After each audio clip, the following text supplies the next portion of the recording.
Indian large cap has given positive returns in all of last 10 years. I was in minority as well because my guess was wrong too. Well, as the tagline would say, हर घर कुछ कहता है, ये stock कुछ कहता है. A wonderful stock for portfolio investors. It's on course for 11 straight year of positive returns. In fact, in the last 12 years, this stock has given 2100% returns excluding dividends. That's Asian Paints, of course, in a period when the Nifty is up 295%.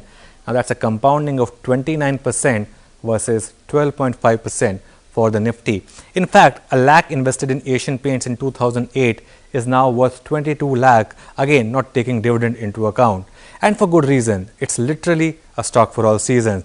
In the last 10 years, it has never reported a drop in annual revenue or profit.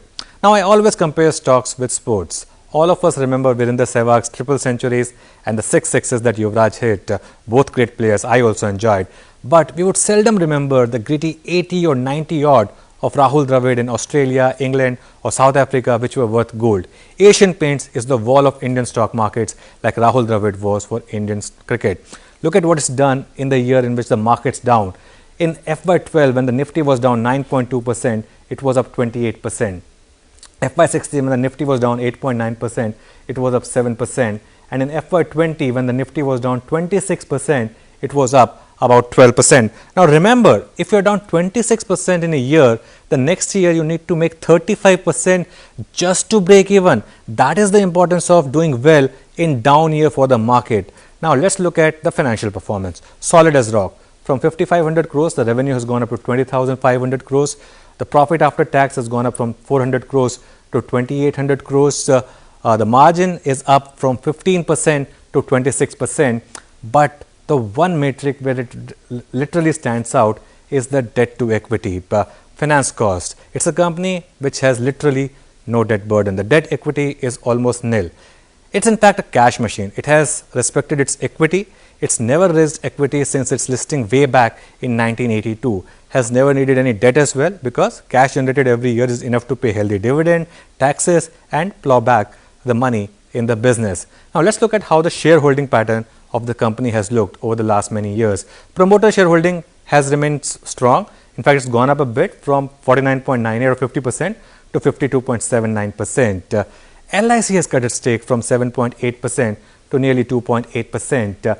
And if you look at who has lapped up that stake, it's FIIs, mutual funds. Retail has come off a little bit. And interestingly, Reliance, which picked up almost a 5% stake right at the start of this big bull run, until this date, it retains this. This is a company which is. And now the last but perhaps the most important part of the story. It has done this while keeping the employees happy. The company has always had a reasonable pool of employees. In 2009, it had 4,260. It's gone up to only 6,751 in FY20. The employee cost has gone up from 371 crores to 1,366 crores, meaning it's given reasonable increment every year. And the productivity per employee has gone up from 9.3 lakh to 20 lakh. That's profit per employee. In fact, this year, when most large cap companies were announcing salary cuts and freeze, Asian Paints announced a salary hike. Let's look at what the company's managing director and CEO said. I see this as an opportunity to step in and interact with every single employee and assuage their concerns in an uncertain marketplace. We are not in the hire and fire business, and as a mature brand have reassured employees that we all are together in this. Big statement. No employees will be fired since it's not the culture of Asian Paints to terminate employees due to loss in business. A great company and a great stock as well. A company which has managed to keep all stakeholders happy. The shareholders, its customers, its employees and the exchequer. I draw these lessons from the success story. Be the best in what you do instead of mindless diversification. Respect your equity and as much as possible avoid taking debt. And take care of your people in bad times because you enjoy good times because of